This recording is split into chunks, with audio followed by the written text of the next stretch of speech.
Latest news updates కోసం ఇప్పుడే download చేసుకోండి media effects app. Welcome to media effects. Suhas నటించిన లేటెస్ట్ సినిమా ప్రసన్న వదనం.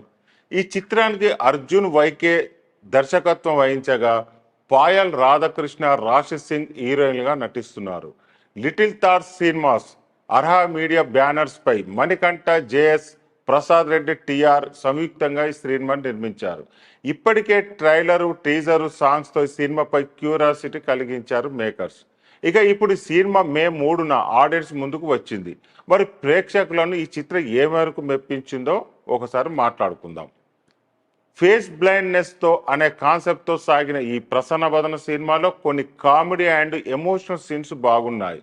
హీరోగా సుహాస్ సూర్య పాత్ర, ఆ పాత్రకు సంబంధించిన ట్రాక్, అలాగే ఆ పాత్రతో ముడిపడిన మిగిలిన పాత్రలు, ఆ పాత్రల తాలూకా పాయింట్ ఆఫ్ వ్యూస్, ఇలా మొత్తానికి సినిమా కొన్ని చోట్ల బాగానే ఆకట్టుకుంది. సుహాస్ కూడా తన యాక్టింగ్తో అండ్ సెటిల్ పర్ఫార్మెన్స్తో ఆకట్టుకున్నాడు. ఫేస్ బ్లైండ్నెస్తో బాధపడే సూర్య పాత్రలో సుహాస్ చాలా బాగా ఒదిగిపోయాడు. ఇక హీరోయిన్గా నటించిన పాయల్ రాధాకృష్ణ తన లుక్స్తో ఆకట్టుకుంది. అలాగే ఈ సినిమాలో మరో కీలక పాత్రలో నటించిన రాశి సింగ్ తన నటనతో మెప్పించింది. ఆమె పాత్ర కూడా బాగుంది. మరో కీలక పాత్రలో నందు చాలా బాగా నటించాడు. అలాగే నితిన్ ప్రసన్న, హర్షవర్ధన్, వైవహర్ష, సాయి శ్వేత చాలా బాగా నటించారు. అలాగే మిగిలిన నటీనటులు కూడా తమ పాత్ర పరిధి మేరకు నటించారు. సినిమాలో విజయ్ బుల్గనిన్ అందించిన సంగీతం సినిమాకు బాగా ప్లస్ అయింది. దర్శకుడు అర్జున్ వైకే ఫేస్ బ్లైండ్నెస్కు సంబంధించిన మంచి స్టోరీ లైన్ను తీసుకున్నాడు. కానీ ఆ లైన్ను పూర్తి స్థాయిలో ఆకట్టుకునే విధంగా స్క్రీన్ ప్లే రాసుకోలేదు. హీరో హీరోయిన్ మధ్య సాగే సీన్స్ కూడా బాగా స్లోగా సాగుతాయి. అలాగే వారి ప్రేమకు బలమైన సంఘర్షణ కూడా లేదు. ఇక హీరో పాత్ర కూడా సాయం చేయడానికి ఉన్నది అన్నట్టు చాలా సీన్స్లో ఆ ట్రాక్నే ఇరికించారు.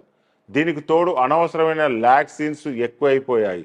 పైగా సినిమా ఈ స్లో నేరేషన్తో సాగింది. ఫస్ట్ హాఫ్తో కొన్ని కామెడీ సీన్స్ మరియు ఇంటర్వెల్ సీన్స్ మినహా మిగతా సీన్స్ పూర్తి స్థాయిలో ఆకట్టుకోవు.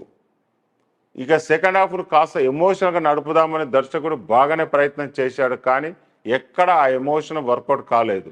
పైగా సిల్లీ ఎమోషన్ చుట్టూ పేలవైన సీన్స్తో సినిమాను సాగదీశాడు. ప్రసన్నవదనం అంటూ వచ్చిన సినిమాలో మెయిన్ పాయింట్ అండ్ కొన్ని కామెడీ సీన్స్ మరియు ఎమోషనల్ సీన్స్ బాగున్నాయి. కానీ కొన్ని సీన్స్ రెగ్యులర్గా సాగడం, సెకండ్ హాఫ్లో స్క్రీన్ ప్లే సింపుల్గా సాగడం వంటి అంశాలు సినిమాకు మైనస్ అయ్యాయి. ఓవరాల్గా ఈ సినిమాలో మెయిన్ కాన్సెప్ట్ అండ్ కొన్ని ఎమోషనల్ ఎలిమెంట్స్ కనెక్ట్ అవుతాయి.